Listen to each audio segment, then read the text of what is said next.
রাগের মাথায় আপনি সন্তানকে বললেন তুই মর, ফেরেশতারা বলল আমিন। তোর ভবিষ্যৎ অন্ধকার, ফেরেশতারা বলল আমিন। রেগে মেগে আপনি আপনার মেয়েকে বললেন জীবনেও তোর কপালে স্বামীর ভাত জুটবে না, ফেরেশতারা আবারও বলল আমিন।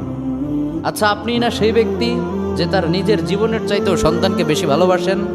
আপনি না সেই ব্যক্তি যে তার সন্তানের জন্য হাসতে হাসতে নিজের জীবনটাও দিয়ে দিতে পারেন? আপনি না সেই ব্যক্তি যে আল্লাহর কাছে নিজের চাইতেও সন্তানের জন্য বেশি দোয়া করে? তাহলে কি করে নিজের হাতে নিজের সন্তানের এত বড় ক্ষতি করতে পারলেন? Doesn't make any sense. Common sense বলতে কিচ্ছু নাই আপনাদের। আপনারা কি জানেন না আপনাদের রাগের মাথায় বদদোয়া করাগুলো ফেরেশতারা আমিন বলে?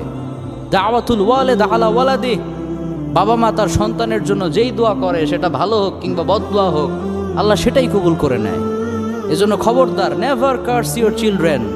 রাগের মাথায় কখনো সন্তানকে অভিশাপ করবেন না। খুব বেশি রাগ উঠে গেলে তার জন্য উল্টা ভালো দোয়া করেন। কাবা শরীফের একজন ইমাম আছে,